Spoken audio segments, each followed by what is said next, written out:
गुरवे गौरचन्द्राय राधिकाय तदालये कृष्णाय कृष्णभक्ताय तद्भक्ताय नमो नमः। ओम नमो भगवते वासुदेवाय।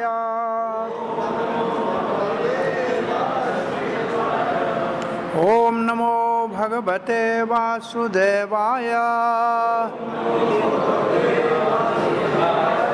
ओम नमो भगवते वासुदेवाय। कृष्णाय वासुदेवाय देवकी नंदनाय च नंदगोपकुमाराय गोविंदाय नमो नमः। जय श्री कृष्ण चैतन्य प्रभु नित्यानंद श्री अद्वैत गदाधर शिवासादि गौर भक्त वृंद। हरे कृष्णा कृष्णा कृष्णा हरे हरे, हरे राम राम राम हरे हरे। हरे कृष्णा। श्री कृष्ण बलराम मंदिर इस्कॉन वृंदावन के भाग्यशाली भक्तों, भक्ति शास्त्री के भगवद गीता के यथारूप अंतर्गत 8वें अध्याय का हमने 14 से 16 श्लोक तक जो शुद्ध भक्ति का वर्णन है वो पाठ कर लिया। उस दिन पुजारी सेवा में नहीं थे, एक बार ये श्लोक पढ़ लेते हैं, आप सुन लीजिए। अनन्याश्चेताः सततम् यो मां स्मरति नित्यशः तस्याहं सुलभ पार्थ नित्ययुक्तस्य योगिनः। तो जो पहली लाइन है अनन्य चेता, अनन्य चेता का मतलब 3 बातें बताई थी आपको। बताइए क्या था अनन्य चेता का अर्थ?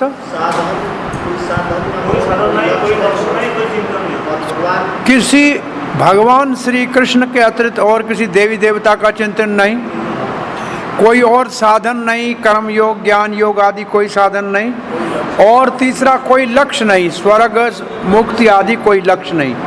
तो अनन्य चेता में ये 3 बातें हैं, ठीक है। और सततम का अर्थ क्या और नित्य का अर्थ क्या? नित्य का अर्थ रोज, हर रोज, और सततम का निरंतर देश काल पवित्रता का ध्यान न करते हुए इस काम अपने को चालू रखे। तो ये है सतत और नित्य। और माम स्मृति का मतलब मेरा स्मरण करना। तस्याम शुल्भ पार्थ का अर्थ क्या था? शुल्भ का मतलब मैं अपनी उसके प्रयास से नहीं, मेरी कृपा से उसको मैं आसानी से मिल जाता हूँ। इसको वो संकट नहीं होते हैं जो कर्म योगी ज्ञान योगी आदि को होते हैं। और नित्य युक्त का क्या अर्थ था?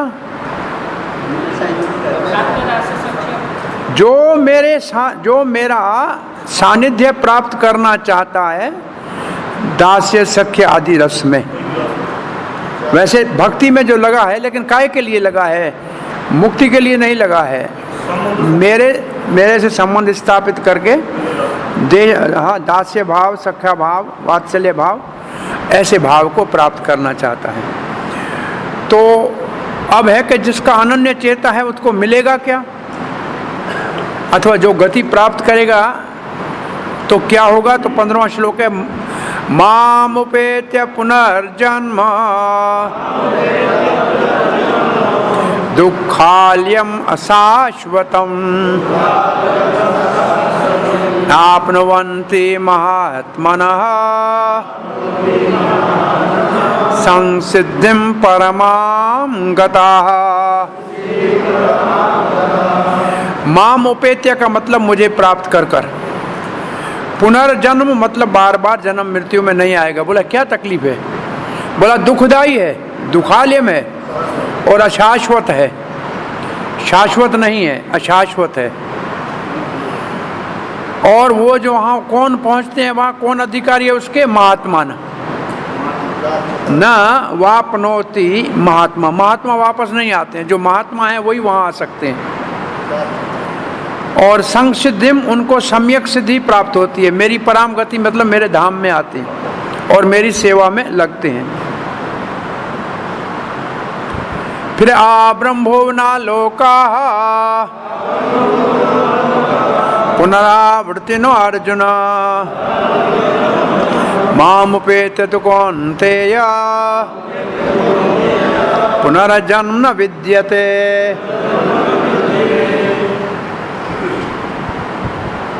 नीचे पाताल लोक से लेकर ब्रह्म लोक तक जो भी जाएगा उसको पुनः जन्म मृत्यु के चक्कर में आना पड़ेगा। परंतु हे कुंती पुत्र, जो मेरे को प्राप्त करेगा, मेरे धाम को प्राप्त करेगा, उसको पुनः जन्म मृत्यु के चक्कर में आना नहीं पड़ेगा। तो इसमें हमने पढ़ा कि ब्रह्मा जी के लोक में जाने वाले ब्रह्मा जी के साथ अगर वहाँ से भगवान की भक्ति करें तो फिर ब्रह्मा जी के 100 साल पूरे होने के बाद अगर भक्त ब्रह्मा है वो अगर भगवत धाम जाएगा तो वो वहाँ से जा सकते। एक ऐसा श्लोक दिया गया था। अब हम आज शुरू करने जा रहे हैं। ये विभाग है 5वां, भौतिक और आध्यात्मिक जगत की तुलना। भौतिक और आध्यात्मिक जगत की तुलना, और ये है 17 से 22 तक। इसमें पहले 17, 18, 19 में वर्णन किया जाएगा भौतिक जगत का, फिर इससे तुलना की जाएगी आध्यात्मिक जगत की। तो भौतिक जगत में जो तुलना की जा रही है वो जा रही है तुलना की ब्रह्मा जी की सृष्टि की। किसकी सृष्टि की? और ब्रह्मा जी की सृष्टि को क्या कहते हैं? विसर्ग। क्योंकि ऐसे ही श्लोक आएंगे 9वें अध्याय में, परंतु वहाँ ब्रह्मा जी की सृष्टि नहीं है, वहाँ विष्णु की सृष्टि है, वो सर्ग है। सहस्र युग पर्यंतम आहर यद ब्रह्मणो विदो रात्रिम युग सहस्राना त्यहोरात्र विदो जना।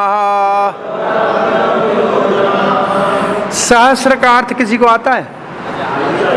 1000। युग पर्यंतम, युगों के उपरांत। अहर का अर्थ होता है दिन, अहर दिन। यद ब्रह्मणो विदो हो, जानो उसको ब्रह्मा का दिन कहा जाता है। रात्रिम युग सर, और रात भी 1000 युग की होती है। ते अहो रात्र विदो जनाः, उसको रात कहते हैं। तो दिन और रात ब्रह्मा जी का। अच्छा, ब्रह्मा जी के एक दिन को क्या कहते हैं? एक शब्द नाम याद रखो, कल्प। और उतनी बड़ी ब्रह्मा जी की रात है। तो ब्रह्मा जी की रात होती है तब प्रलय होती है, और ब्रह्मा जी का दिन होता है तब सृष्टि होती है।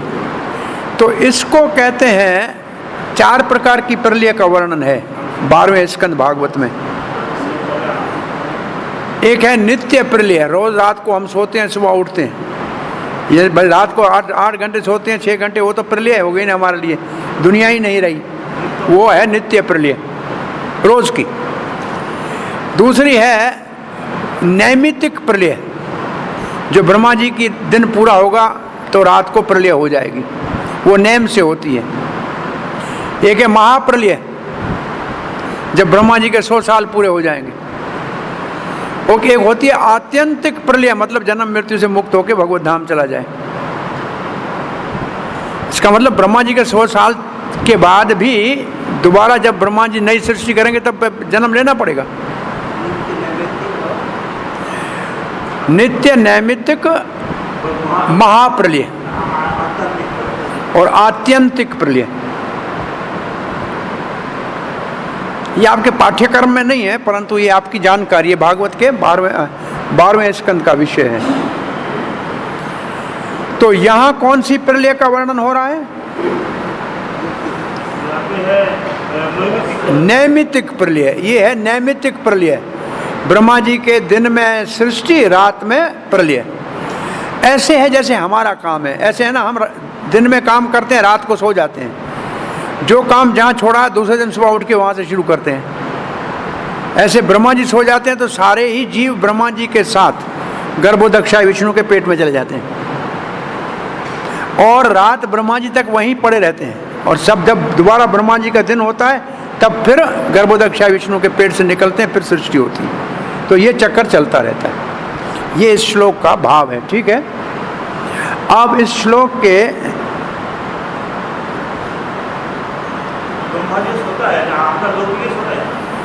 नहीं, उसकी खटिया नहीं है उधर।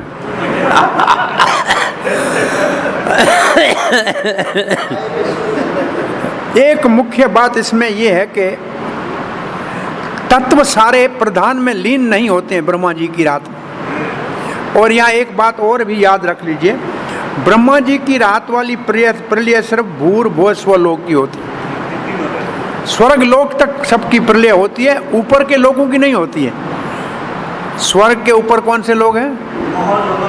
मोहर लोक, तप लोक, जन लोक, सत्य लोक, वहाँ की प्रलय नहीं होती। ब्रह्मा जी की दिन में उसकी प्रलय नहीं होती, वो ऐसे ही रहते हैं। उसकी भी प्रलय का वर्णन नहीं है। ये तो हमारे लोक से ऊपर 3 लोक की प्रलय होती है, ऐसा वर्णन है। पर यह है कि 3 से ऊपर का प्रलय होता ही नहीं।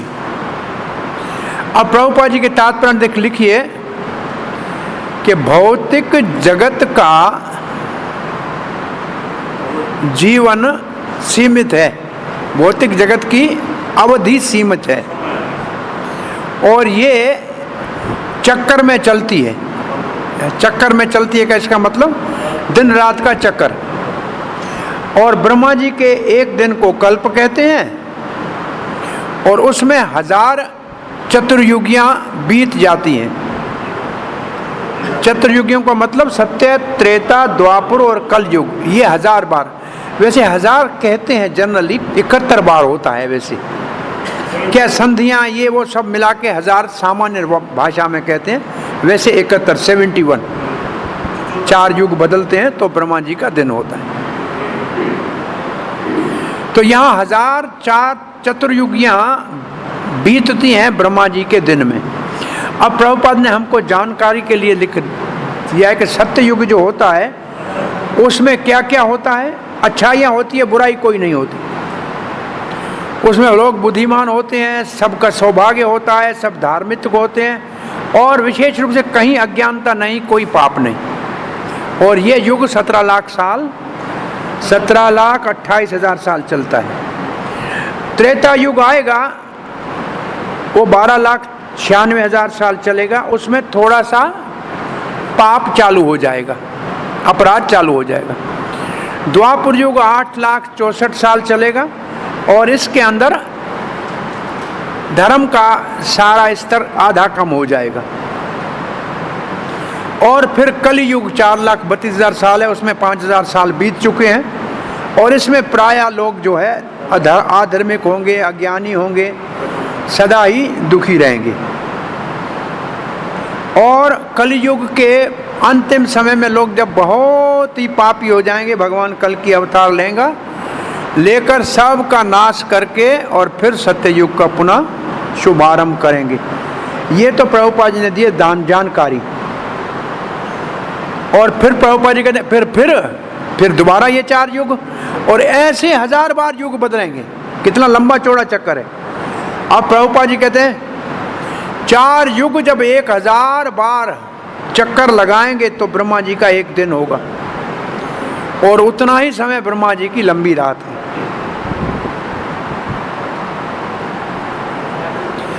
अब प्रभुपाद जी लिखते हैं और ब्रह्मा जी ऐसे 100 साल जीते हैं। इस गणना से ब्रह्मा जी 1 साल जीते हैं और उसके बाद ब्रह्मा जी शरीर त्याग देते हैं।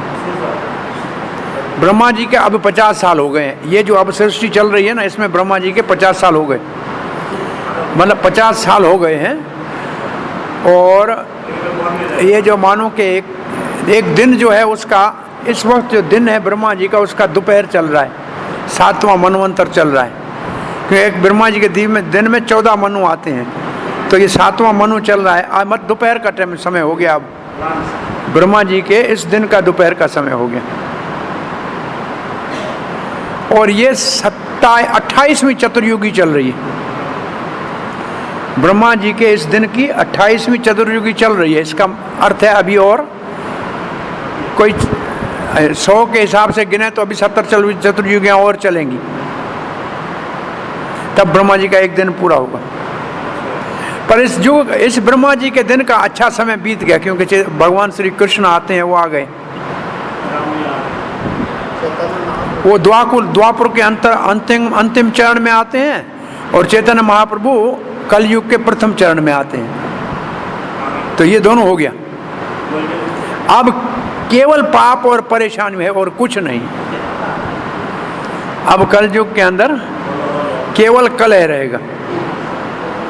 10,000 साल तक अगर लोग चैतन्य महाप्रभु के संकीर्तन आंदोलन का सहारा लेंगे तो सुखी रहेंगे, उसके बाद तो आदमी आदमी को खा जाएगा, बहुत बुरा हाल होगा। अब प्रभुपाद जी ने जानकारी दी है कि ब्रह्मा जी के 100 साल जो इस अवधि का हो तो कितना हो जाएगा। क्या लिखा है? 311 trillion 40 billion earthly years. 311 trillion, अंग्रेजी का ट्रिलियन है, हमारे यहाँ क्या होगा, खदम पदम कुछ हो जाएगा। क्या लिखा है? 21 नील, 21 नील हो गए, लिखा है 31 नील हो गए। हेलो, 31 नील, फिर 10 अरब, 40 खरब। हाँ, 40 खरब तो ठीक है, 40 खरब हो गया बिलियन। बाकी वो 31 और 10 नील। अब प्रभुपाद जी कहते आपको ये आश्चर्य होगा कि इतना समय ब्रह्मा जी का है, परंतु ये इतना सारा समय भगवान के नित्य अवधि में एक बिजली चमकती है ना आकाश में, इतना भी नहीं है। और उसके लिए उदाहरण क्या देते हैं? Flash of light. Flash of light मतलब आकाश में बिजली चमकती है ना, इतनी देर में ब्रह्मा जी के 100 साल पूरे हो गए, ब्रह्मा जी गया।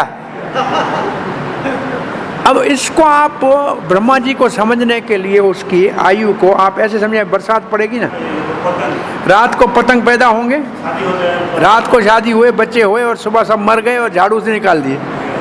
ये तो हम रोज देखते हैं कि इतने तो रोज होते हैं, देखा है ना, झाड़ू में कितने पतंग फेंकते हैं, इतने हो जाते हैं ना। अब वो हमारे को लगता है ये बेचारा रात जन्म हुआ, सुबह तक समाप्त भी हो गए। ऐसे जो देवलोक में बैठे हैं वो हमारे को देखते हैं, कहते हैं ये पतंग कब पैदा हुआ, कल वो आज मर गया। हमारा हाल ऐसा है, जो ऊपर बैठे हैं ना वो हमारे को देखते हैं पतंग जैसा समझते हैं कि ये कल पैदा हुआ था, आज मर गया। और हम समझते हैं यहाँ 100 साल बीत गया, 80 साल का हो गया ये। और वहाँ वो उसको 80 सेकंड भी नहीं समझते। 80 सेकंड तो बहुत है, उनके लिए कुछ भी नहीं है ये। जैसे हमारे लिए कीड़े पतंग की कोई वैल्यू है? जो कोई चूंटी जाती है आपको परेशानी होती है, मर गई, ऐसा ना। वो ऊपर वाले हमारे को ऐसे देखते हैं कि हमारी स्थिति ये है। लेकिन मानव बहुत महान है, वो दूसरी बात है। आयु ऐसा है। आगे प्रभुपाद कहते हैं कारण सागर में ऐसे कई ब्रह्मा, लाखों ब्रह्मा आ रहे हैं, जा रहे हैं, बुद्धबुद्धे की तरह समाप्त हो रहे हैं।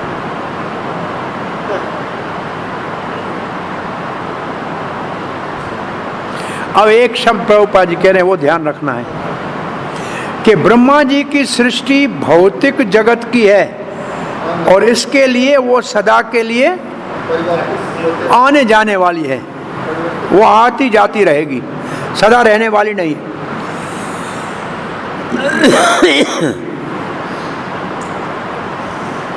ब्रह्मा को ही जन्म मृत्यु जरा व्याधि, अब व्याधि तो बूढ़ा तो हो जाएगा 100 साल में, और शरीर भी छोड़ना पड़ेगा। अभी रोग होता है कि नहीं ब्रह्मा पता नहीं, डॉक्टर कौन से के पास जाता है। ब्रह्मा जी बीमार होता है कहाँ जाता है? वो वहाँ जाएंगे। प्रभुपाद कहना भौतिक जगह तो ये सब चीज़ें सब जगह लगी हुई है। फिर एकदम सावधानी से प्रभुपाद जी कहते हैं, परंतु ब्रह्मा भगवान की साक्षात सेवा में है और भौतिक जगत का संचालन चला रहे हैं, इसलिए वो तत्काल मुक्त हो जाते हैं। इसका मतलब वो शरीर छोड़ेंगे परंतु जाएंगे मुक्त होके, फिर कर्मों के कारण जन्म मृत्यु में नहीं आएंगे। अब आगे लिखा है, जो उन्नत सन्यासी हैं, जो ब्रह्मा के लोक में चले गए हैं,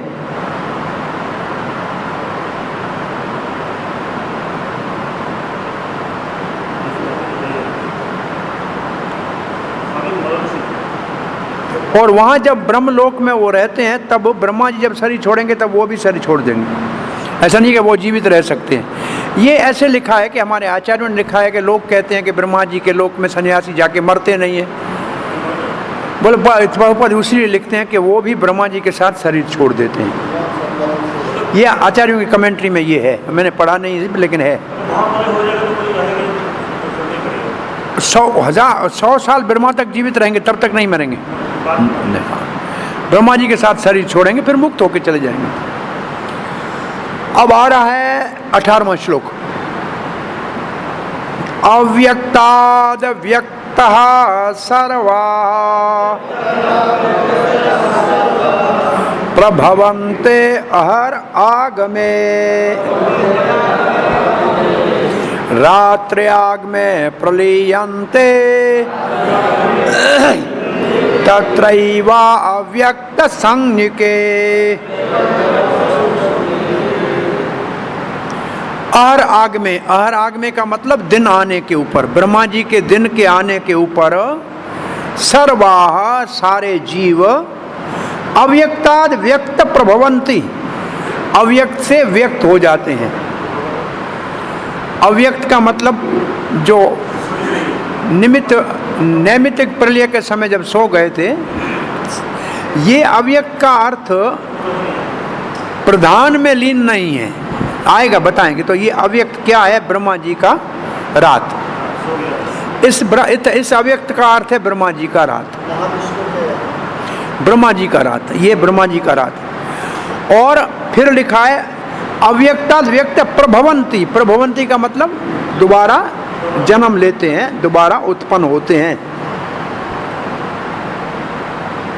और उसके बाद ब्रह्मा जी की रात आएगी, रात्रि आग में वो फिर अव्यक्त में लीन हो जाएंगे। उसको तत्र एव अव्यक्त संज्ञिका, उसको अव्यक्त की संज्ञा दी जाती है जब वो अव्यक्त में लीन हो जाते हैं।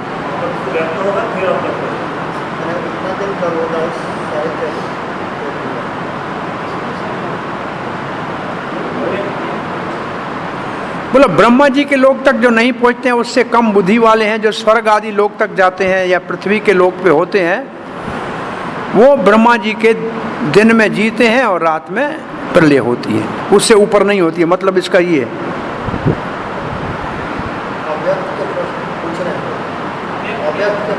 आएगा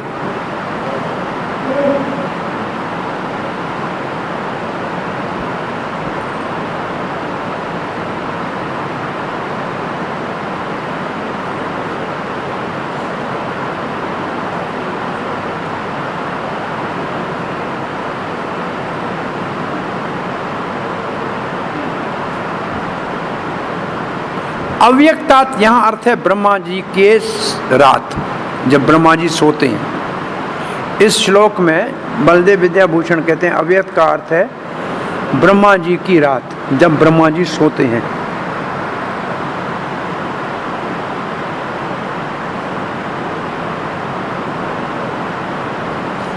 और ब्रह्मा जी के सोने को ही अव्यक्त की संज्ञा दी गई है। ये अव्यक्त प्रधान नहीं है, ये तो ब्रह्मा जी के दिन और रात की सृष्टि का वर्णन है। उस समय 5 भूत विलीन नहीं होते हैं मत तत्व में और प्रधान में, नहीं, जैसे हैं वैसे रहते हैं। प्रधान में विलीन होते हैं केवल ब्रह्मा जी के 100 साल के बाद। तो यहाँ अव्यक्त ब्रह्मा जी के सोने की स्थिति को कहा गया है। तो इस श्लोक का अव्यक्त क्या है, एक ही शब्द याद रखो। इसमें अव्यक्त का क्या अर्थ है? ब्रह्मा जी की रात जब ब्रह्मा जी सोते हैं। प्रभुपाद जी ने तात्पर्य लिखा है? नहीं है। 19वां श्लोक, भूतग्राम सेवायम् भूत्वा भूत्वा प्रलीयते रात्रि आगमे अवश्य पारथ प्रभवते हर आगमे। भूतग्राम सेवायम् सह भूतग्रामः। सह भूतग्राम का मतलब है ये सारे चर अचर जीव। भूतग्राम का मतलब है भूतों का समूह, चर और अचर जगत के सारे जीव। भूतवा भूतवा इसका मतलब प्रकट होते हैं और फिर रात्रि आग में प्रलयते, और रात होती है तो फिर प्रलय हो जाती है, और फिर प्रभवन्ते आराग में फिर दोबारा दिन होता है तो फिर दोबारा सृष्टि हो जाती है। बोला कारण क्या है, क्यों होती है? अवश्य। अवश्य का अर्थ है कर्म के कारण, उनके बस में नहीं है, उनके कर्म के कारण। अवश्य का अर्थ आचार्यों ने लिखा है कर्म, कर्म के बंधन से। जो कर्म उसने किए हैं उनके संस्कार उनको दोबारा जन्म लेने के लिए बाध्य करें। वैसे अवश्य शब्द का अर्थ क्या है? अवश्य का मतलब बस नहीं चलता, जीव का बस नहीं चलता है। कर्म का चक्कर उसको जन्म में डालेगा। जिस माँ के गर्भ में जाने का है जाएगा, जिस जूनी में जाएगा जाना है जाएगा, वो उसके कर्मों के अनुसार। ये अवश्य की परिभाषा।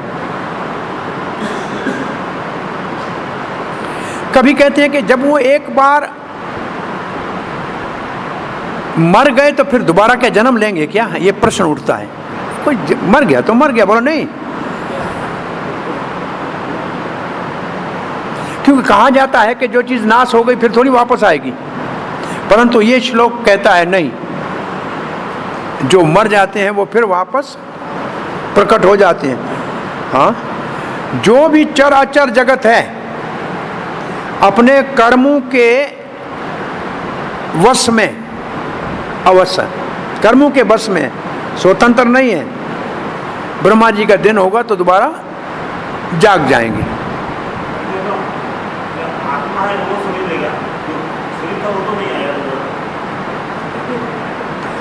इसका भाव क्या है श्लोक का? बलदेव विद्याभूषण कहते हैं इसका भाव ये है कि बुद्धिवान व्यक्ति को सोचना चाहिए कि बार बार ब्रह्मा सोए हम सब मर जाएं, ब्रह्मा उठे हम सब फिर जाग जाएं। ये कितने दिन चक्कर, उसके उठने बैठने से हम काहे के लिए परेशान हो? ब्रह्मा जी को नींद आए तो हमारा सब काम चौपट, ब्रह्मा जी जाग जाए तो हमारी इच्छा भी नहीं है उठनी है तो भी उठना पड़ेगा। तो बोला इसलिए बुद्धिमान ये है कि भगवान की भक्ति करे, भगवान के धाम जाए, इस चक्कर में न पड़े। प्रभुपाद जी लिखते हैं कम बुद्धि वाले जो इस भौतिक जगत में वो उच्च लोकों में जाना चाहते हैं और फिर वापस इस धरती लोक में आना ही पड़ता है। ब्रह्मा जी का दिन होगा तो अपने वो कार्य दिखाएंगे, चाहे ऊपर के लोक में हो, स्वर्ग में हो तो भी, चाहे नीचे के लोग हैं तो भी कार्य करेंगे। जैसे ब्रह्मा की रात आई सबको ही प्रलय के गोद में सोना पड़ेगा और दिन में फिर उनको दूसरे शरीर मिल जाएंगे अपने कर्मों के अनुसार, और रात में वो सारे के सारे वो शरीरों को त्याग देंगे और विष्णु के शरीर में, लिखा है देखो, विष्णु के शरीर में प्रवेश करते हैं, लिखा है ना ये। हाँ, गर्भोदक्षाई विष्णु होना चाहिए ये। इधर यहाँ विष्णु ही लिखा है, इसलिए विष्णु, केवल विष्णु लिखा है। वैसे गर्भोदक्ष ये पेट उसी के में होते हैं, जीव उसी के पेट में होते हैं। हाँ, ब्रह्मा जी के दिन आने में सब जाग जाते हैं। भूतवा भूतवा प्रलीयते, दिन में प्रकट होते हैं और रात में विलीन हो जाते हैं। और ऐसे ब्रह्मा जी का आयु भी समाप्त हो जाएगा और फिर कई युगों तक प्रलय पड़ी होगी और फिर दोबारा जब सृष्टि करनी होगी तो दूसरे युग में ब्रह्मा जी फिर प्रकट होंगे। और जो अभी तक माया के प्रभाव में है वो सारे जीव पुनः जहाँ छोड़ा था वहाँ से कम अपना कर्मों के अनुसार शुरू करेंगे।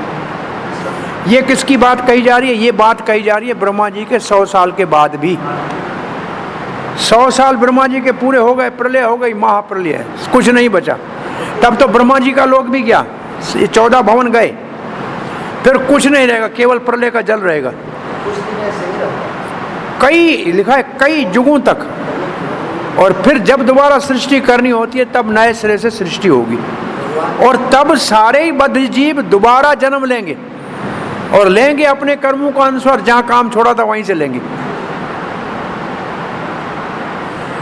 अब ऐसे समझो कोई अस्पताल में दाखिल हुआ है, 15 दिन बेहोश पड़ा है। हाँ, कोमा में 15 दिन बेहोश पड़ा है।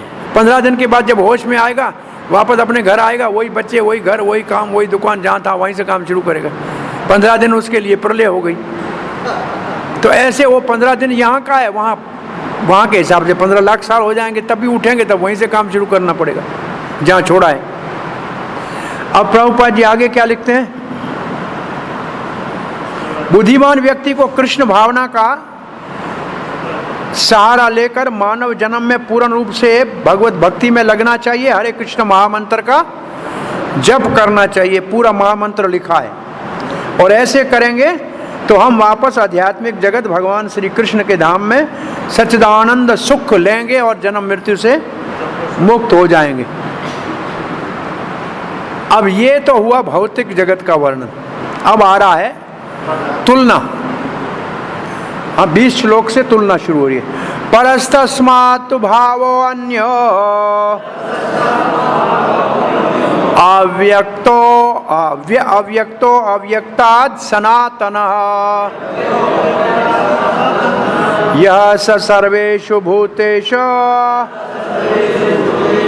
नश्यत्सो न विनश्यते। तस्माद् अव्यक्तात् तु परः। तस्माद् इसलिए, तस्मात् का मतलब इस प्रकार, अव्यक्तात् तु परः, अव्यक्त से परे। यहाँ अव्यक्त से परे का मतलब ब्रह्मा जी के दिन रात के चक्कर से परे, ब्रह्मा जी की सृष्टि से परे। इसका अर्थ है ब्रह्मा जी की सृष्टि से परे। तस्माद् अव्यक्तात् तु परः, ब्रह्मा जी की सृष्टि से परे।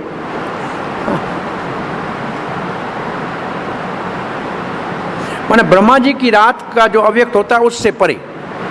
ब्रह्मा जी की रात होगी तो अव्यक्त होगा, उसको हमने कहा ब्रह्मा जी के सोने को अव्यक्त करें। उससे परे, उससे परे क्या है? उससे परे है, वो है यह अन्य सनातन अव्यक्त भाव। उससे परे एक और अव्यक्त है जो सनातन भाव है। अब ये उससे परे अव्यक्त सनातन भाव क्या है? ये आध्यात्मिक जगत है। ये क्या है? आध्यात्मिक जगत है। वो अव्यक्त क्यों है? क्योंकि हमारे भौतिक इंद्रियों से परे है, इसलिए हमारे लिए तो अव्यक्त ही है। अव्यक्त का यहाँ अर्थ देखने में नहीं आता, हमारे लिए अदृश्य है। तो ये कौन सा जगत है जो ब्रह्मा जी के अव्यक्त से परे है? ये आध्यात्मिक जगत है, ये सनातन है। और उसके लिए क्या बताया है? यह न विनश्यति, वो अव्यक्त का विनाश नहीं होता। कब? सर्वेषु भूतेषु नश्यति, जब सब कुछ प्रलय होती है ब्रह्मा जी की, तब भी वो नाश नहीं होता। तो ये है तुलना ब्रह्मा जी के दिन रात से। और भौतिक जगत से आध्यात्मिक जगत की। ये ब्रह्मा जी का चक्कर तो चलेगा दिन रात का, परंतु वहां वो नाश नहीं होता। पढ़िए प्रभुपाद जी ने क्या लिखा है अनुवाद इसका। इसके अतिरिक्त एक अन्य अव्यक्त प्रकृति है जो शाश्वत है और इस व्यक्त तथा अव्यक्त पदार्थ से परे है। यह परा, श्रेष्ठ और कभी नाश न होने वाली है। जब इस संसार का सब कुछ लय हो जाता है तब भी उसका नाश नहीं होता। हिसाब से इसमें प्रभुपाद ने एक शब्द लिखा है, उसको ध्यान देके पढ़े कि एक और प्रकृति है। इसका मतलब भौतिक प्रकृति, आध्यात्मिक प्रकृति। तो भौतिक प्रकृति को क्या कहते हैं? बाह्यरंग प्रकृति, और आध्यात्मिक को अंतरंग प्रकृति। ये दोनों का वर्णन है।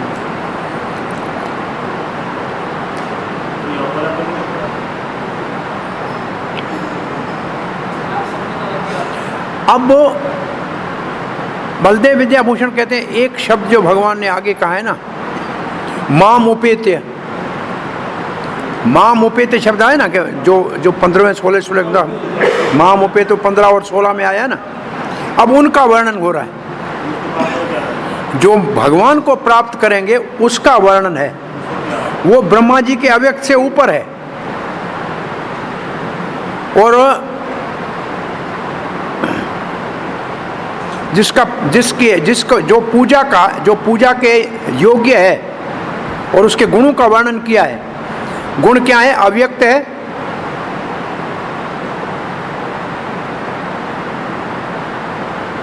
सामान्य लोग नहीं देख सकते हैं, लेकिन भगवान की कृपा से उसको प्राप्त कर सकते हैं। ये कहाँ वर्णन किया है? 14वें श्लोक में। 14वें श्लोक में क्या है? दोबारा पढ़िए, 14वां श्लोक पढ़िए।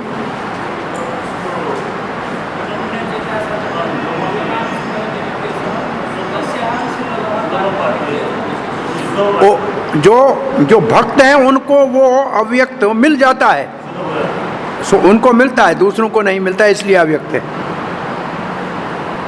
वो कैसा है? बोला वो सनातन है, उसका कोई आदि अंत नहीं है। दूसरे ब्रह्मा जी के दिन रात में नाश होते हैं, वो नाश नहीं होता है। अब प्रभुपाद जी का तात्पर्य है दो प्रकार की प्रकृति, भौतिक और आध्यात्मिक। अब भगवान श्री कृष्ण की पराशक्ति, आध्यात्मिक शक्ति, वो दिव्य है और सनातन है। ये पहली लाइन में लिखा है, ठीक है। उसमें भौतिक जो प्रकृति में परिवर्तन होते हैं उसमें नहीं होते। उसमें ब्रह्मा जी की दिन रात का कोई प्रभाव नहीं पड़ता। भगवान श्री कृष्ण की जो पराशक्ति है वो भौतिक जगत के विपरीत है।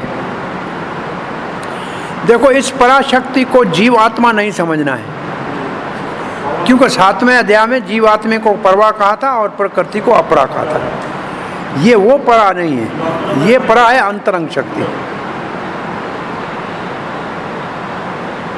अब प्रभुपाद जी कहते हैं 7वें अध्याय में इस परा और अपरा का वर्णन हुआ है, परंतु ये कौन सा परा है? एक श्लोक आगे पढ़ते हैं इसको।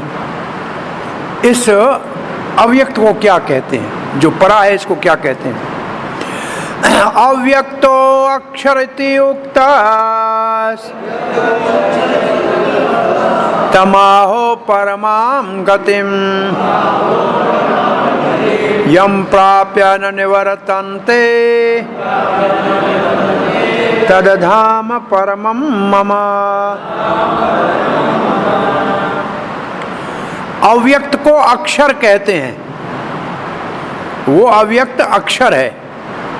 ब्रह्मा जी वाला अव्यक्त अक्षर है, वो अक्षर है अव्यक्त। इति उक्तस, उसको ऐसे कहा जाता है। तमाहुम परमम गतिम, उसको परम गति कहा जाता है। वो है नारायण, वो नारायण का लोक है, वैकुंठ है। तम प्राप्य, उसको प्राप्त करने के बाद वापस नहीं आता है, उसको मेरा धाम कहा जाता है, मेरा परम धाम कहते हैं। ये श्लोक का अर्थ है। शब्दों में ये अर्थ मिल रहा है आपको? पढ़िए, प्रभुपाद जी का अनुवाद पढ़िए। जिसे वेदांती अप्रकट तथा विनाशी बताते हैं, जो परम गंतव्य है, जिसे प्राप्त कर लेने पर कोई वापस नहीं आता, वही मेरा परम धाम है। ये प्रभुपाद ने वेदांती एक शब्द किसके लिए लिखा है? वेदांती शब्द प्रभुपाद ने क्यों दिया? जिसको वेदांती लोग जो क्या कहते हैं? अविनाशी कहते हैं। अब ये किसके लिए शब्द दिया है प्रभुपाद ने? भगवान के लिए। अक्षर के लिए। ये अक्षर की परिभाषा है। ये जो प्रभुपाद जी की परिभाषा है, ये अक्षर शब्द की परिभाषा है। ठीक है, अक्षर का अर्थ क्या है? जिसको वेदांती लोग अविनाशी कहते हैं, ये अक्षर की परिभाषा। ठीक है, अब जो हमने 20वें श्लोक में अव्यक्त पढ़ा था, उसकी परिभाषा यहां दी गई है। एक 20वें श्लोक में अव्यक्त था ना, उस अव्यक्त को केवल कहा गया था ब्रह्मा जी के अव्यक्त से अलग है, दूसरा है। अब वो क्या है वो यहां बताया गया। वो अव्यक्त अक्षर है। वो अव्यक्त कैसा है? अक्षर है। अक्षर है का अक्षर के लिए चक्रवर्ती पाद कहते हैं अक्षर का मतलब नारायण। उन्होंने लिखा है नारायण। ये अव्यक्त नारायण का वर्णन है। श्रुति ने लिखा है, पर उसके लिए चक्रवर्ती पाद कहते वेद ने लिखा है एको नारायण आसीन न ब्रह्मा न च शंकर। अकेले एक नारायण थे जब कोई ब्रह्मा नहीं था, शंकर नहीं था। तो वो है असल में अव्यक्त अक्षर। ये ब्रह्मा और शंकर ये तो सृष्टि के साथ आते जाते रहते हैं, वो रहता है।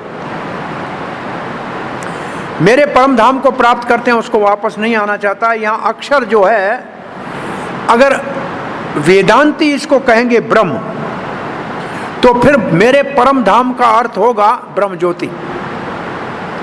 माया अगर ये ज्ञानियों का परम अक्षर का अर्थ लें, तो परम धाम का अर्थ होगा ब्रह्म ज्योति, जो ज्ञानी और योगी प्राप्त करना चाहते हैं, जिनकी थोड़ी सी भक्ति होती है। परंतु ये मतलब एक भाव है। प्रभुपाद जी लिखते हैं भगवान का परम धाम श्री कृष्ण का ब्रह्मा संहिता में चिंतामणि धाम कहा गया है। चिंतामणि परम शब्द सु है। ये पूरे श्लोक का भावार्थ दिया हुआ है। देखो सहस्र गोपी सब कुछ लिखा है। देखो ये नीचे सुरभि गाय हैं और वहाँ अनंत लक्ष्मियां भगवान की सेवा करती हैं, गोविंद वहाँ है। ये तो भगवान के परम धाम का वर्णन है। फिर वेणुम कनवंतम, ये पूरा श्लोक है। ये श्लोक का पूरा अनुवाद दिया हुआ है ना? श्लोक दिए हैं क्या? हाँ, श्लोक ये इसका अनुवाद है। 2 श्लोक आ गए। और कहा कमनीय कोटि कमनीय यो श्लोक पढ़ा है। और उनको क्या पहना हुआ है? पीतांबर पहना हुआ है, वैजंती माला पहनी भी हुई है, बिरहा पीडम नटवर, ये पूरा भाव दिया है। अब प्रभुपाद जी लिखते हैं भगवत गीता में तो भगवान अपने धाम का, गोलोक वृंदावन का थोड़ा सा संकेत करते हैं, जो परम धाम है। परंतु ब्रह्म संहिता में परम धाम का विस्तार से वर्णन है। कठोपनिषद में भी कहा गया है भगवान के धाम से ऊपर कुछ नहीं है, वही परम गति है। पुरुषान्न परम किंचित सा काष्ठा सा परागति। जब उसको कोई प्राप्त करता है तो वापस भौतिक जगत में नहीं जाता है। अब प्रभुपाद कहते भगवान के धाम और भगवान में कोई अंतर नहीं है, क्योंकि दोनों एक ही है। अब प्रभुपाद जी कहते हैं वो धाम पता नहीं आपको पता लगे ना लगे, पर इस धरती के ऊपर वृंदावन है, जो दिल्ली से 60 मील की दूरी पे है, 90 मील की दूरी पे है। वो वास्तव में गोलोक वृंदावन का इस धरती के ऊपर उतर के आया है। वो आध्यात्मिक जगत से इस धरती पे आया है। जब भगवान इस धरती पे आते हैं तो इसी ब्रजधाम के 84 कोस में मथुरा भारत में लीला करते हैं। तो यहाँ प्रभुपाद जी ने अव्यक्त अक्षर का क्या अर्थ लिखा? इसका मतलब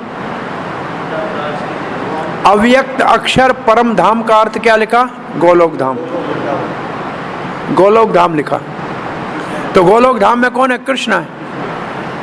तो उसका वर्णन हो गया। ठीक है। 22वां श्लोक की संख्या, ये हमारा प्रसंग पूरा होने वाला है। पुरुष स परः पारथ भक्त्या लभ्यस्त्व अनन्या यशान्तस्थानि भूतानि येन सर्वम् इदं ततम्। सह परः पुरुष, वो परम पुरुष। वो परम पुरुष का मतलब वो अव्यक्त, जो ब्रह्मा जी के अव्यक्त से परे है, वो परम पुरुष और उसका धाम। ठीक है। वो परम पुरुष, सीधा इसका अर्थ है वो परम पुरुष।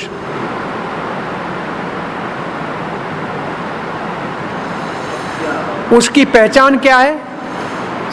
यस्य अंत स्थानी भूतानि, जिसके अंदर सारा जगत समाया हुआ है, सारे जीव उसके अंदर समाये हुए हैं। येन सर्वम इदम ततम, मतलब जिसके द्वारा ये सारा जगत प्रविष्ट है, जिसमें सारे भूत समाये हुए हैं और जिसके द्वारा सारा जगत प्रविष्ट है, उसको प्राप्त केवल अनन्य भक्ति से किया जा सकता है। अनन्या भक्त्या तो लभ्या। हे पार्थ, तो हे पार्थ, उस परम पुरुष को जिसमें सारे जीव स्थित हैं और जो सारे जगत में प्रविष्ट है और जिसको अनन्य भक्ति से प्राप्त किया जा सकता है। ये इस श्लोक के शब्दों का अर्थ है। पढ़िए क्या लिखा है प्रभुपाद जी ने। श्री भगवान जो सबसे महान है, अनन्य भक्ति द्वारा ही प्राप्त किए जा सकते हैं। यद्यपि वे अपने धाम में विराजमान रहते हैं तो भी वे सर्वव्यापी हैं और उनमें सब कुछ स्थित है। अब देखो, सब कुछ स्थित है, ये तो हुआ पहले का लाइन का अर्थ, सर्वभूता।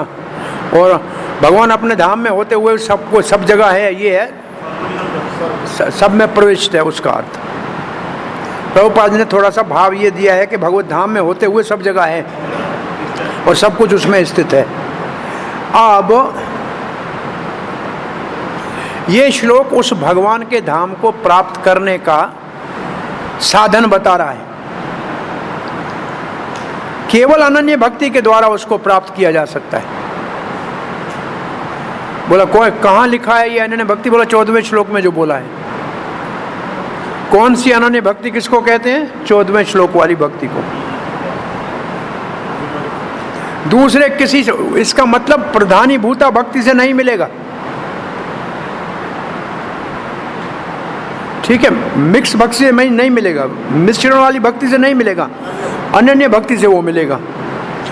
तो उस जगह का गुण, फिर उन जगह के लक्षणों का वर्णन किया गया है उस भगवान का। कैसे है? जिसमें सब कुछ समाया हुआ है और जो सारे जगत में प्रविष्ट है। श्रील प्रभुपाद लिखते हैं, यहां स्पष्ट रूप से लिखा हुआ है कि परम गति, जहां जाने के बाद कोई वापस नहीं आता है, वो भगवान श्री कृष्ण जो परम पुरुष है उसके धाम को कहते हैं।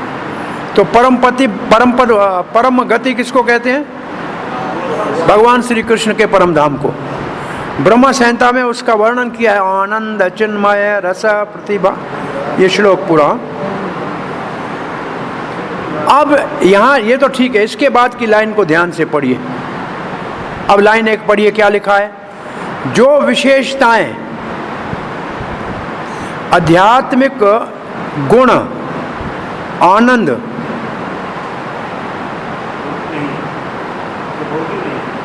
जहाँ सभी वस्तुएं परम आनंद से पूर्ण है, जितनी भी विविधता प्रकट होती है वह सब इसी परमानंद का रूप है।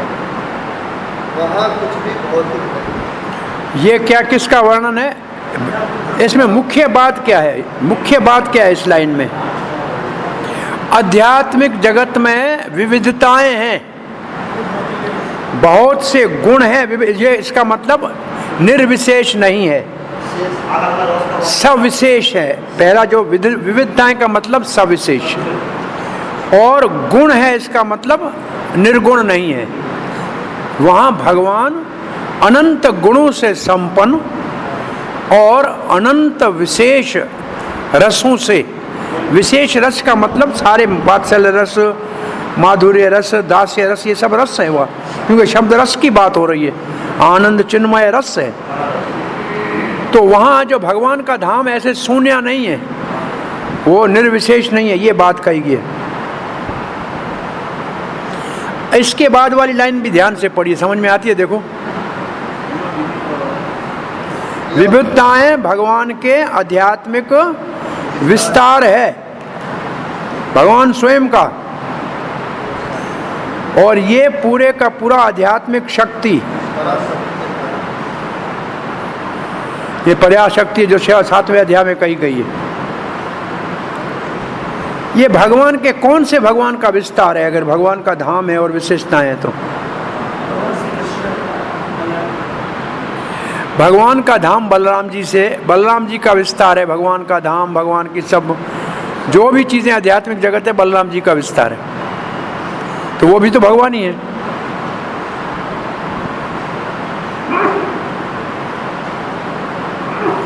जहां तक भौतिक जगत का प्रश्न उठता है, भगवान अपने धाम में रहते हुए भी भौतिक जगत में प्रविष्ट है परमात्मा के रूप में। अब प्रभुपाद जी निर्णय दे रहे हैं, इसलिए चाहे आध्यात्मिक शक्ति के द्वारा या भौतिक शक्ति के द्वारा, भगवान सब जगह है, और दोनों जगत भगवान की शक्तियों के ऊपर आश्रित है। भौतिक जगत भौतिक शक्ति के ऊपर, आध्यात्मिक जगत आध्यात्मिक शक्ति के ऊपर। यस्य स्थानी, यस्यांत स्थानी का मतलब है सब भगवान के द्वारा, भगवान के ऊपर आश्रित है, चाहे आध्यात्मिक जगत में हो या भौतिक जगत में हो। भगवान सर्वव्यापी है अपने दो शक्तियों के द्वारा। कृष्ण के लोक में जाने के लिए या अनंत वैकुंठों में कोई जाना चाहे तो केवल भक्ति से जा सकता है। यहाँ भक्तिया शब्द जो कहा गया है, कोई और साधन वहाँ जाने का नहीं है। गोपाल तापनी उपनिषद में लिखा है, क्या लिखा है? एको वसी सर्वगा कृष्णा, एक ही परम पुरुष भगवान है वहाँ, उसका नाम कृष्ण है। वो बहुत दयालु मूर्ति है, परम दयालु मूर्ति है। वहाँ रहते हुए भी अनंत जगत में प्रवेश करता है। वेदों में भगवान को वृक्ष से, खड़े वृक्ष से तुलना दी गई है, और भले एक जगह वृक्ष खड़ा हो लेकिन उसके फल और फूल और पत्तियां बदलती रहती हैं। वृक्ष वही रहता है, फूल फल पत्तियां सीजन में बदलती रहती हैं। इसका क्या मतलब, क्यों ये दिया है?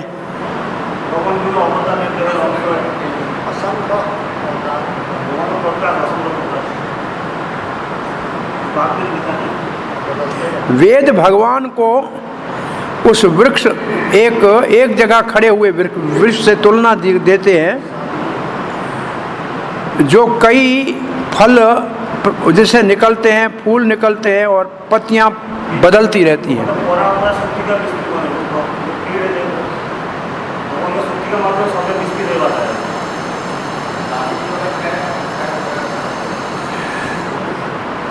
दो बार, एक बार प्रभुपाद ने 7वें अध्याय का इसमें उल्लेख किया है पराशक्ति के लिए। वहाँ पराशक्ति जीव है, यहाँ पराशक्ति जो है आध्यात्मिक जगत की अंतरंग शक्ति और बाहरंग शक्ति का वर्णन है। सही माना में दो जगत के वर्णन है, दो जगत की शक्ति का वर्णन है।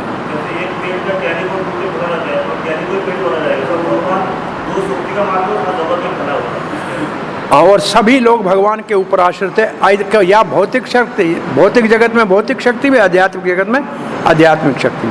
अब आगे प्रभुपाद लिखते हैं,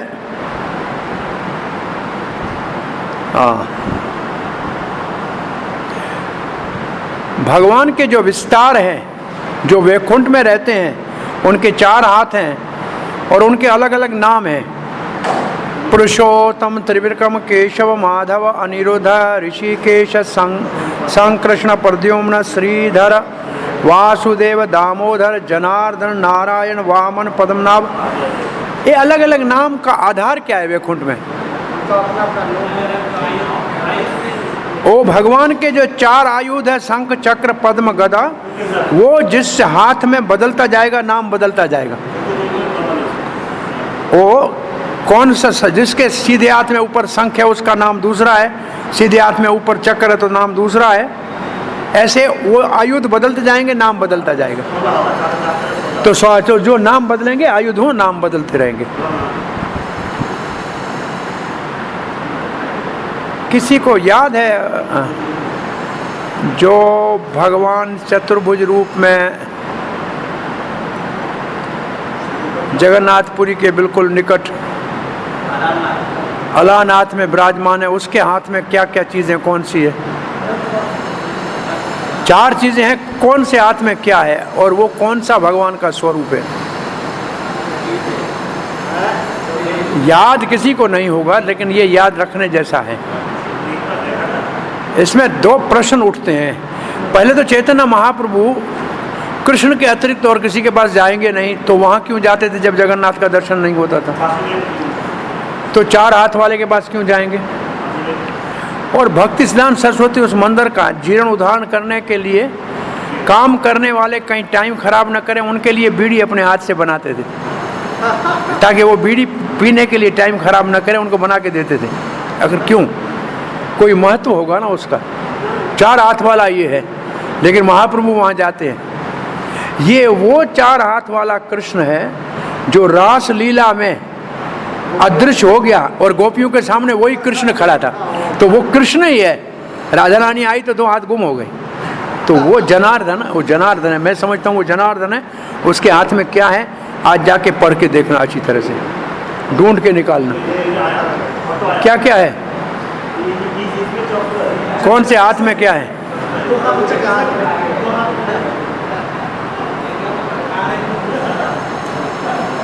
अब हमारे सामने तो सीधे हाथ में ऊपर तो चक्कर दिख रहा है, सीधे हाथ में ऊपर चक्र है और उल्टे हाथ में ऊपर शंख है,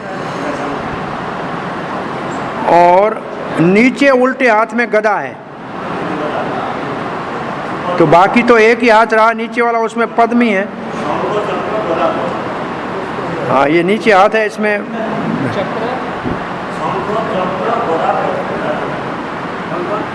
अब सीधे हाथ में ऊपर चक्र है और उल्टे हाथ में शंख है, उल्टे में नीचे गदा है। चक्र के नीचे वो है, चक्र के नीचे पुष्प है और शंख के नीचे गदा है। और ये जनार्दन है, मेरे को याद आता है ये जनार्दन है, फिर भी देख लेना। अलानाथ क्यों कहते हैं इसको? अलावर जो है दक्षिण भारत में के अलावर पूजा करते थे, उसका नाम अलारनाथ हो गया। ऐसे अलावरनाथ से अलारनाथ हो गया। अब प्रभुपाद जी लिखते हैं ब्रह्मा संहिता के 5:27-37 में क्या कहा गया है? भगवान अपने गोलोक एव निवस्ते अखिल भूत, लिखा है पूरा? हाँ, बस इतना ही। अपने धाम में होते हुए भी सर्वत्र प्रविष्ट है। ऐसे श्वेताक्षर उपनिषद में लिखा है, परास्य शक्ति विवधई सूयते स्वाभाविकी ज्ञान बल क्रिया च। भगवान कैसे प्रविष्ट है उसके यह कारण बताए, इन शक्तियों के द्वारा प्रविष्ट है। ज्ञान शक्ति के द्वारा, स्वाभाविक ज्ञान बल क्रिया, ये 3 शक्तियां हैं जिसके द्वारा भगवान सर्वत्र प्रविष्ट है। ज्ञान शक्ति के द्वारा कैसे प्रविष्ट है? गीता आदि ज्ञान, ये भगवान का ज्ञान है, पूरी दुनिया में वेदों का ज्ञान है। क्रिया और बल क्या शक्तियां हैं?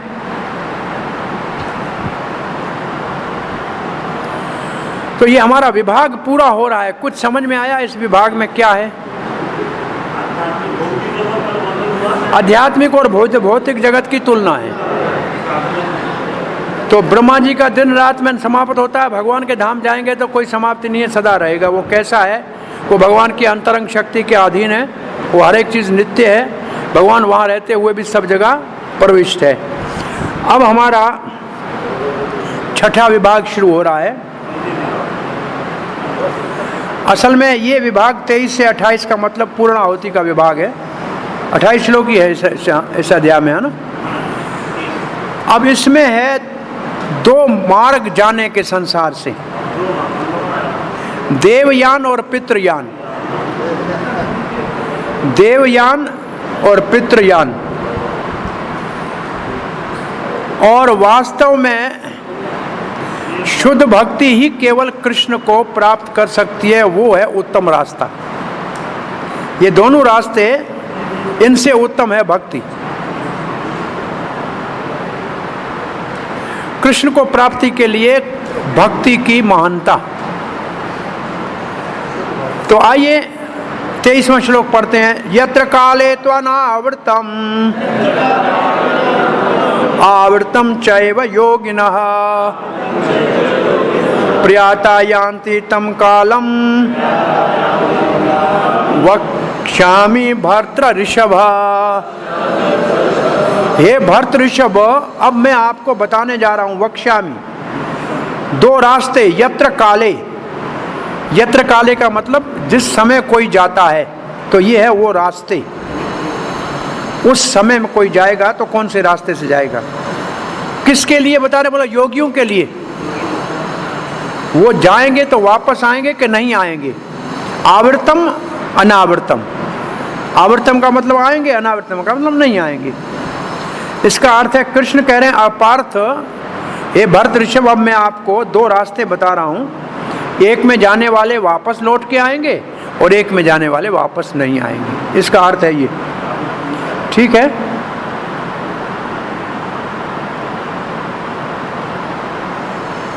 भगवान ने पहले कहा एक तो मेरे धाम जाएंगे, वो तो वापस आएंगे नहीं, और दूसरे जो मेरे से अलग किसी और देवी देवता की पूजा करते हैं वो वापस आएंगे। ये तो भगवान कह के आए इससे पहले।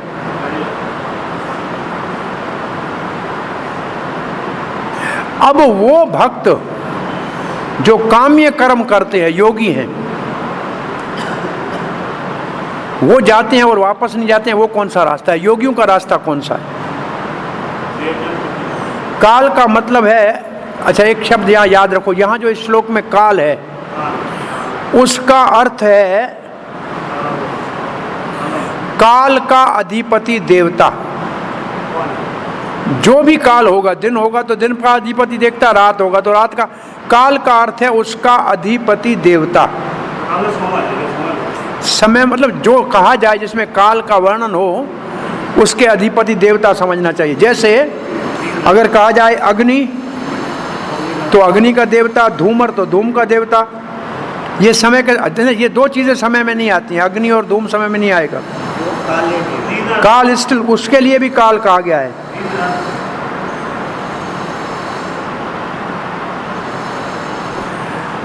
अब जो मुक्ति का मार्ग है, जहाँ जाके वापस नहीं आते हैं, उस रास्ते में जो भी दिन आएगा, 14 दिन चांदनी रातों के आएंगे, उत्तरायण आएगा, तो इसका अर्थ है उनके देवता।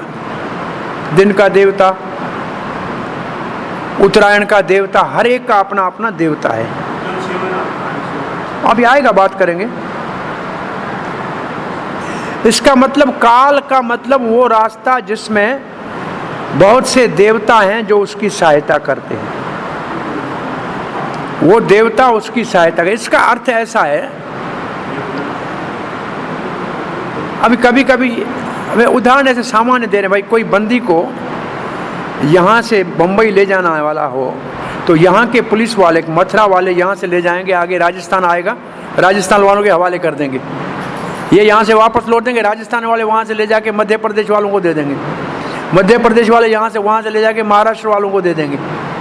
तो ऐसे ही यहाँ से जो जीव दिन में गया तो दिन का देवता उठा के उसको ले जाके 14 दिन वाला 15 दिन वाला जो चंद्रमा का देवता है उसको दे देगा।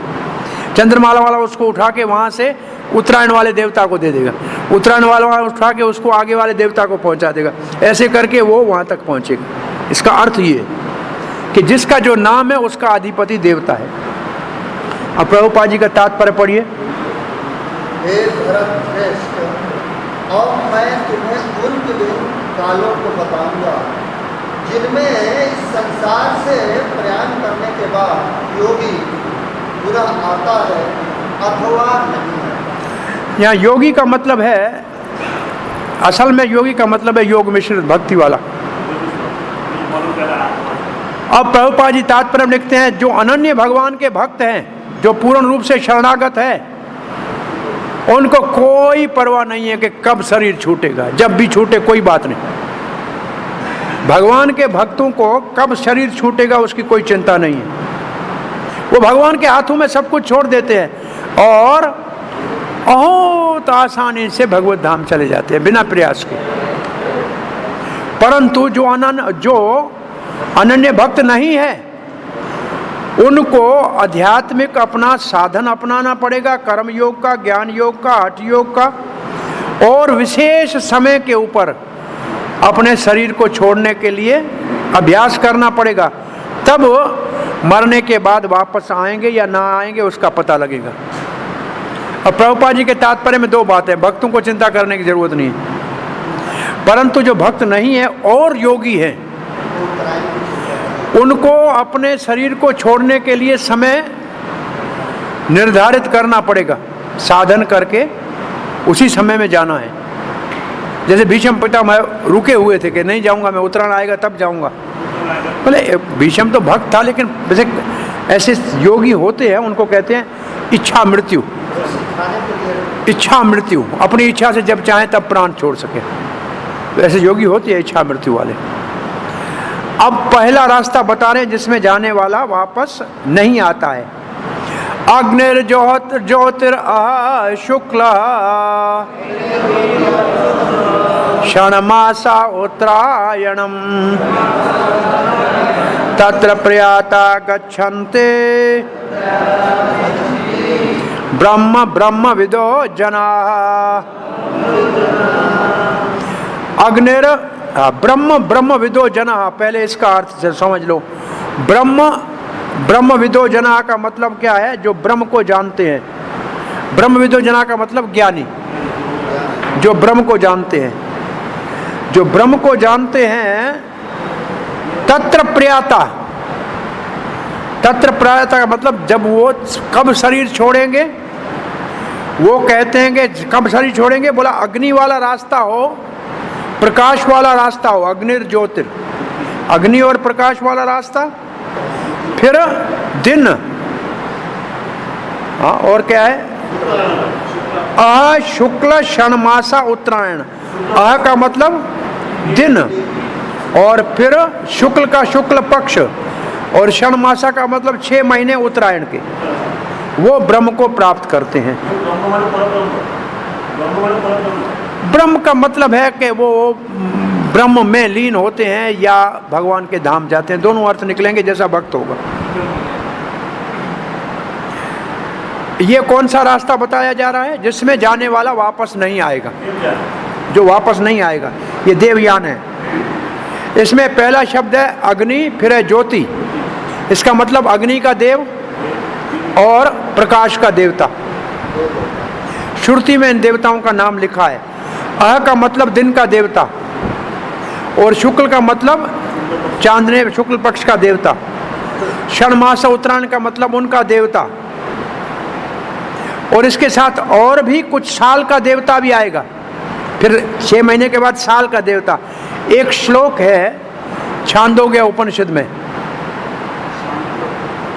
मरने के समय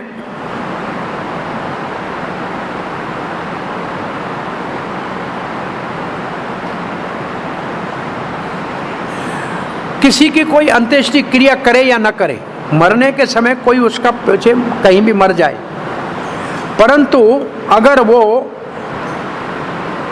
प्रकाश के समय में मरा है तो प्रकाश का देवता उसको ले जाएगा और वहाँ से दिन के देवता को दे देगा। दिन का देवता उसको वहाँ से आगे ले जाकर शुक्ल पक्ष के देवता को देगा। शुक्ल पक्ष का देवता उसको वहाँ से आगे ले जाकर उत्तरायण के देवता को दे देगा।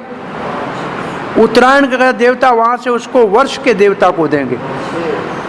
वर्ष के देवता उसको आगे ले जाएगा, चंद्र और सूर्य देव को देगा और सूर्य देव चंद्रलोक को देगा, चंद्रदेव को देगा और चंद्रदेव प्रकाश के देव को देगा। इसका मतलब ये सारे देवता जो मानव नहीं है वो इनको आगे ले जाएंगे और ब्रह्म तक पहुंचाएंगे। ये देवों का रास्ता है, ये ब्रह्म मार्ग है, उसमें जाने वाला वापस नहीं आता है। ये छांदोग्य उपनिषद का श्लोक है। इसका अर्थ ये है, जब ब्रह्म की कोई उपासना करता है और अपने इच्छा से जब उस समय मरता है, प्राण छोड़ता है, उसके पीछे कोई क्रिया करे न करे कोई बात नहीं, परंतु उनके अपने साधन की वजह से वो उस रास्ते में जाएंगे जहां से वापस नहीं आना पड़ेगा।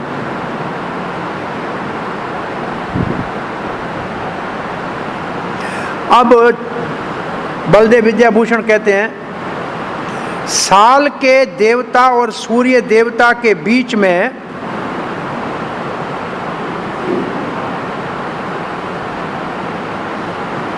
वायु देवता को भी बिठाना पड़ेगा। सूर्य देव और साल के देवता के बीच में, साल का देवता वायु देव सूर्य देव ऐसे होगा। तो इसका अर्थ हो गया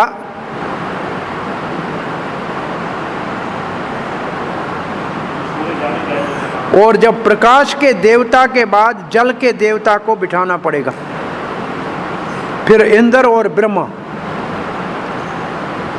तो और शास्त्रों से ये पता लगता है कि ये इस रास्ते में ले जाते हैं। वेदांत में लिखा है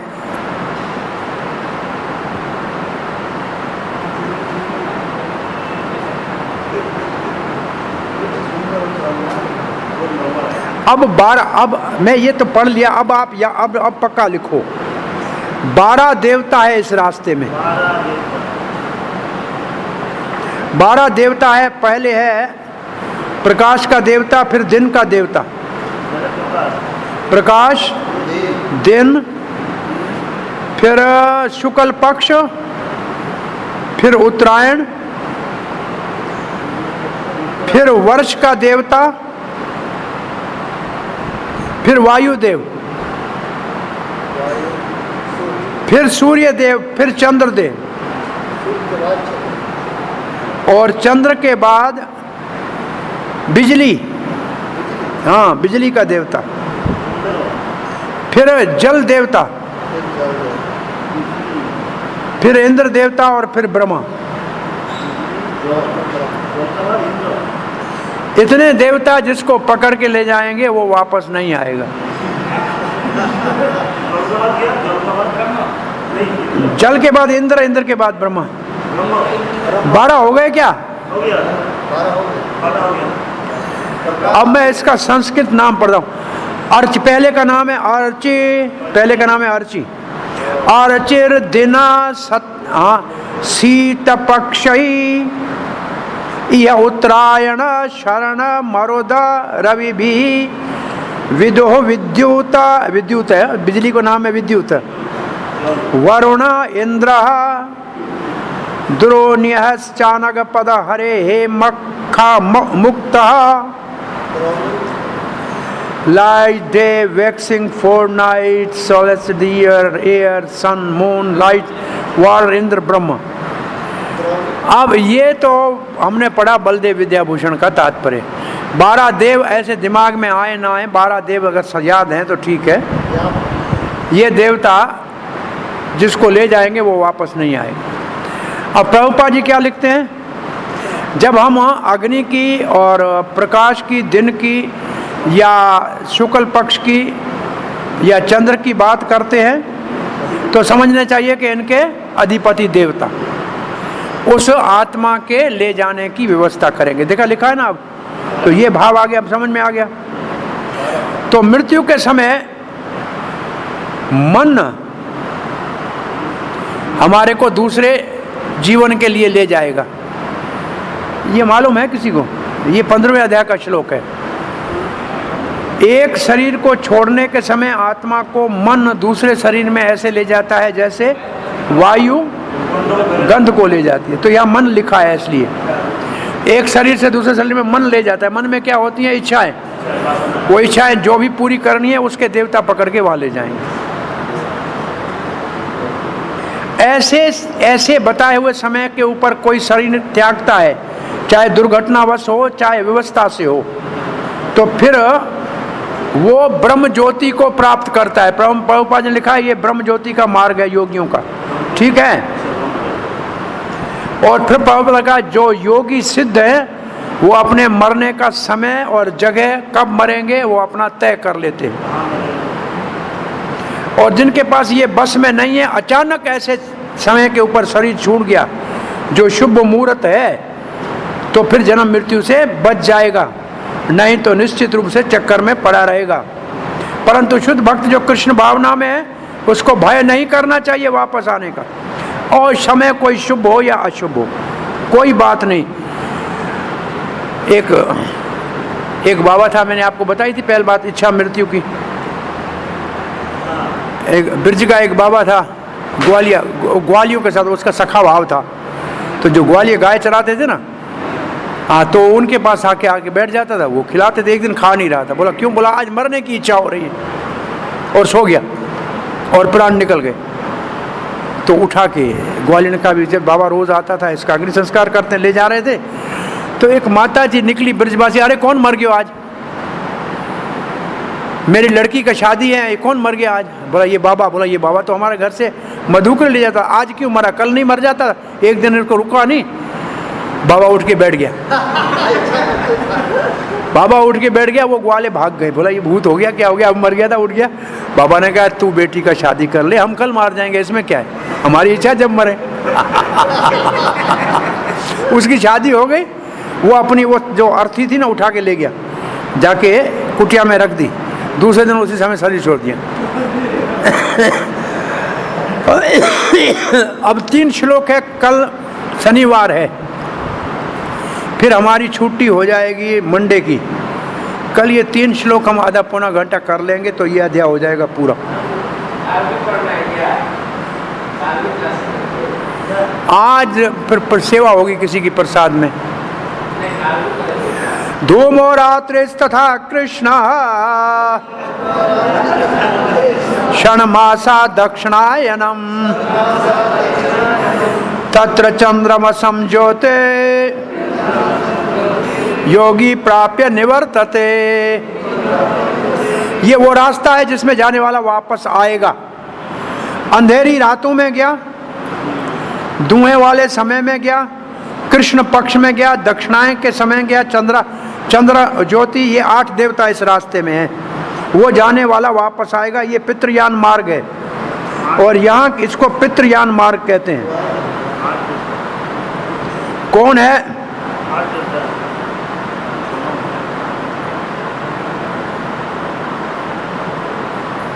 तो पहले तो वही देवता आ गए। कौन से देवता आ गए? एक धुएं वाला धूमर का देवता, फिर रात का देवता, फिर आ गया शुक्ल पक्ष का देवता। 3 हो गए ना। हाँ, ये कृष्ण पक्ष का देवता हो गया, फिर हो गया दक्षिणायन का देवता, ये 4 हो गए। इसके बाद हो गया साल का देवता, वर्ष का देवता के बाद पितृदेव, पितृलोक का देवता, और फिर हो जाएगा आकाश, और फिर मून, चंद्रमा। ये हो गए 8। हो गए 8 के नहीं? ये भी छांदोग्य उपनिषद का श्लोक है। इसमें इस रास्ते में 8 देवता हैं।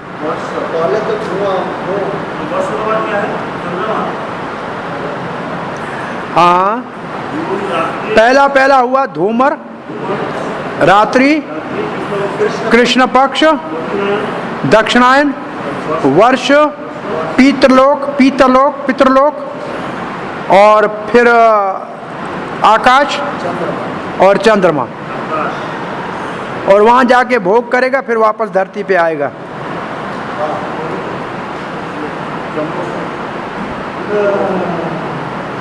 प्रभुपाद जी कहते हैं, कपिल देव ने भागवत में कहा है कि जो कर्मकांड में यज्ञ आदि करते हैं वो चंद्रलोक में जाते हैं और चंद्रलोक में 10,000 साल तक रहते हैं। देवताओं के 10,000 साल सोम रस पीते हैं, परंतु फिर वापस धरती पे आते हैं। इसका मतलब चंद्रलोक में उच्च कोटि के व्यक्ति रहते हैं, भोग अच्छे अच्छे है वहाँ। इसको हम हमारे भौतिक इंद्रियों से नहीं समझ सकते। 26 शुक्ल कृष्ण गति है एते जगत शाश्वते मते एकाय यात्यनावृतम अन्यनावर्तते पुनः। शुक्ल कृष्ण की गति वाले जो हैं वो जगत में शाश्वत पद को प्राप्त करते हैं, वापस नहीं आते हैं। एका याते अनावर्तम, एक जो है जाते हैं वापस आते हैं, अन्य नावर्तते पुनः, दूसरे वापस नहीं आते हैं। इसका मतलब दोनों बातों को मिला के कहा है कि दो रास्ते हैं, एक रास्ते में जाने वाला आता है, एक में जाने वाला नहीं आता है। तो दो रास्तों का वर्णन हो गया, दो रास्तों का सार इसमें बताया गया। गति का अर्थ है रास्ते। प्रभुपाद जी लिखते हैं, बलदेव विद्याभूषण ने छांदोग्य उपनिषद के श्लोक लिखे हैं। प्रभुपाद ने अब यहाँ लिखा है, तो ये छांदोग्य उपनिषद सारे श्लोक हैं। कौन कौन? जो कर्मकांडी है, जो दार्शनिक है, जो ऐसे ज्ञानी हैं, वो अनादिकाल से आते जाते रहते हैं। उनको पता ही नहीं है कि मुक्ति का मुक्ति कैसे प्राप्त किए, और वो भगवान का शरण भी नहीं लेते हैं। कोई खास बात नहीं है, दोनों का है वर्णन। अब 27वां श्लोक, नायते श्रुति पारथ जानना योगी मोहयते कश्चन तस्मात् सर्वेषु कालेषु योग युक्तो भव अर्जुन। नैति श्रुति पारथ जानन, योगी यहाँ जो योगी जानकार है, जो लोग जानते हैं, किसको जानते हैं? एते श्रुति, ये दो रास्ते जो जानते हैं, यो योगी इन दोनों रास्तों को जानते हैं।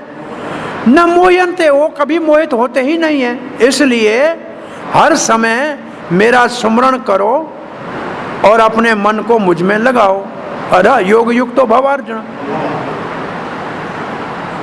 जो योगी इन दोनों रास्तों को जानते हैं वो भी हर समय मेरा स्मरण करते हैं। ये भक्तों के लिए है। वो दो रास्ते थे, ये उन दोनों से ऊपर भक्ति है।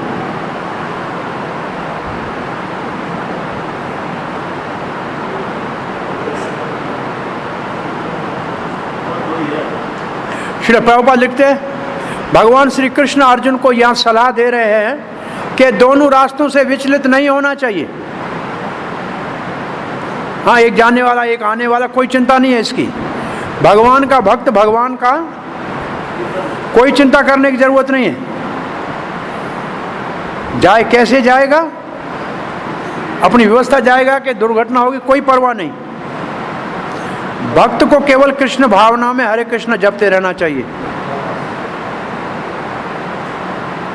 दोनों रास्तों की चिंता करने की कोई जरूरत नहीं है, ये दुखदाई है। अच्छे से अच्छा कृष्ण भावना में तलीन होने का रास्ता है भगवान की सेवा में संलग्न रहना। तो भगवत धाम जाना सीधा साक्षात निश्चित है।